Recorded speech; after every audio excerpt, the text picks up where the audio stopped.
ओम नमो भगवते वासुदेवाय। प्रभु शरण में आपका बहुत बहुत स्वागत है। अगर आप चैनल पर नए हैं तो प्लीज़ सब्सक्राइब माय चैनल। पौष मास के शुक्ल पक्ष में आने वाली इस एकादशी को पौष पुत्रदा एकादशी कहा जाता है। इसमें नारायण भगवान की पूजा की जाती है। विधि पूर्वक इस व्रत को करना चाहिए। इस चर और अचर संसार में पुत्रदा एकादशी के व्रत के समान दूसरा कोई व्रत नहीं। इसके पुण्य से मनुष्य तपस्वी, विद्वान और लक्ष्मीवान होता है। पौष पुत्रदा एकादशी व्रत कथा। भद्रावती नामक नगरी में सुकेतुमान नाम का एक राजा राज्य करता था। उसके कोई पुत्र नहीं था। उसकी स्त्री का नाम शैव्य था। वह निपुत्री होने के कारण सदैव चिंतित रहा करती थी। राजा के पितर भी रो रो कर पिंड लिया करते थे और सोचा करते थे कि इसके बाद हमको कौन पिंड देगा।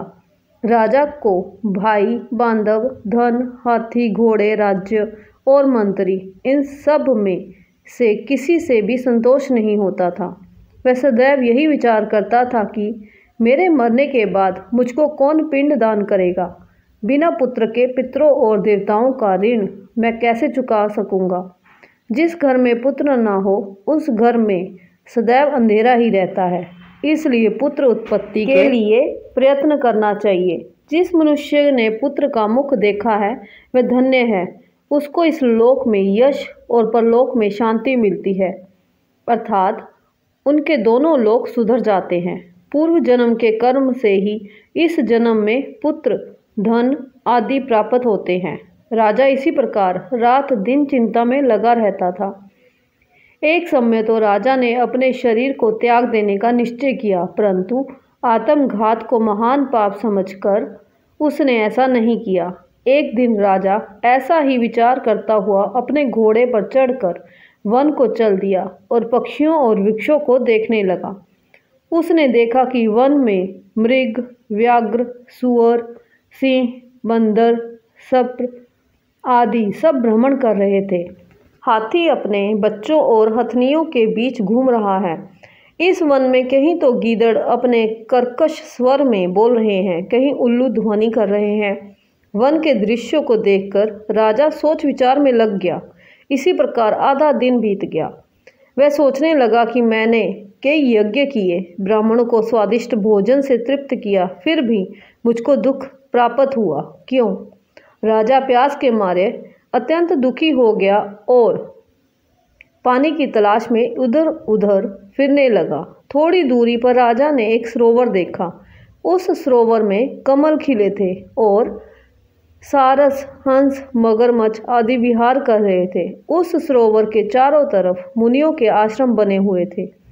उसी समय राजा के दाहिने अंग फड़कने लगे। राजा शुभ शगुन समझकर घोड़े से उतरकर मुनियों को दंडवत प्रणाम करके बैठ गया।